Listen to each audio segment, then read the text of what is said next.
Psst, I have a secret.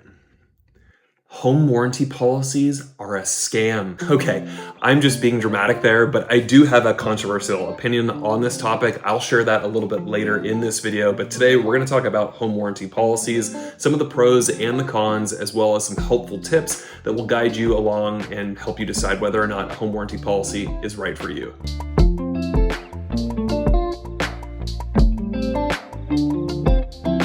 Okay, before we get into the video, let's just clarify. I'm talking about home warranty policies and not home insurance policies. A home warranty policy is going to cover you in the event of a pool pump failure, or your air conditioning goes out, or your dishwasher fails, or your refrigerator is running. Oh wait, that's probably a good thing. I'm just kidding. But there are two main reasons that you would get a home warranty policy. The first one is you're a current homeowner and you just want to have a little extra protection for some of the systems in your home. The other is you are a home buyer and you want to have protection during that first year of home ownership. And trust me, Murphy's Law, whether it's the first month, the first week, or even the first day after you close on a property, I get this phone call all the time. Grant, we just closed and the dishwasher has failed, or the air conditioning is no longer working, or the furnace went kaput, whatever it is. It always happens in nearly every single transaction. It's just a fact of life. Here in Ventura County, and really pretty much throughout California, it is very common that the seller of a home pays for the buyer's first year of home warranty. And like I just described, it gives some protection to the home buyer, and it also gives some protection to the home seller. The last thing the seller wants is that phone call after they've sold their house from their buyer saying, hey, you didn't disclose that your pool pump was about to go out and it just failed, and we want you to come back and pay for that.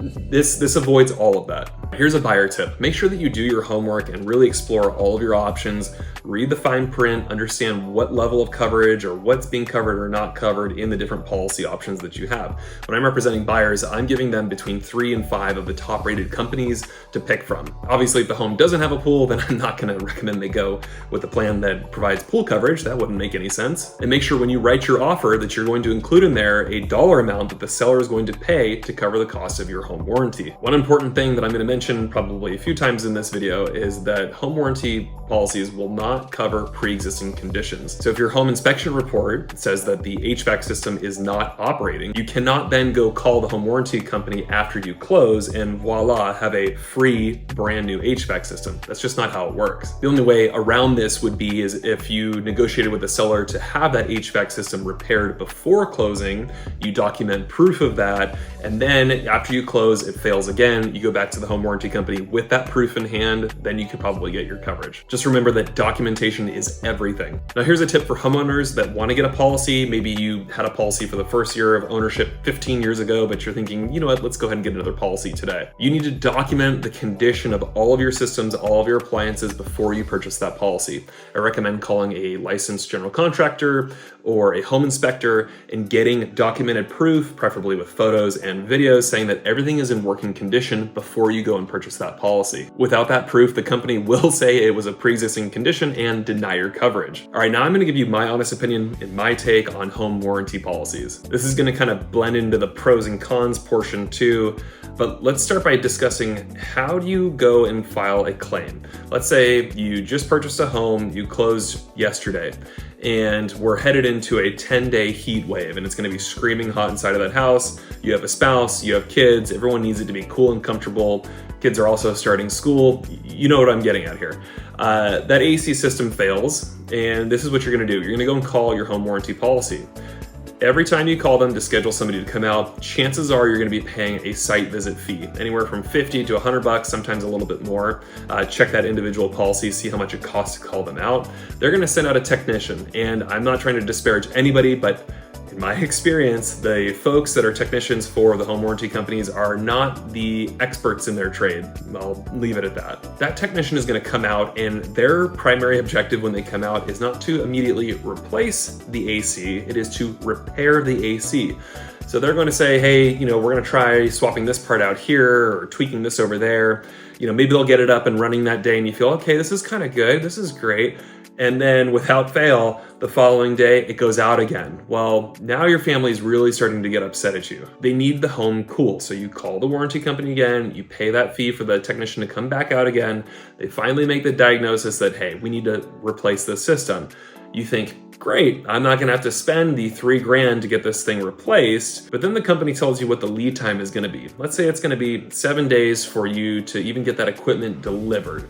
And then once it's delivered, it's gonna be another 7 days for that technician to be rescheduled to come out and actually do the installation. So now we're 2.5 weeks into this ordeal, your family is burning up in the house, and you just want your darn AC to work. Well, you got it done, and you got it done for free, right? The seller paid for the policy, you had to pay a few bucks to have the technician come out, but now it's installed and you feel much better about it. For me, that doesn't work. If something like my AC goes out, or my fridge, or my pool pump, or whatever it is, I'm the type of person that I want it done immediately. I want it fixed, I want it repaired, I want it working right away. I live a very busy life. I have a wife, I have kids, a dog, I run a small business. I'm constantly busy doing things, and I just want my home to be a sanctuary.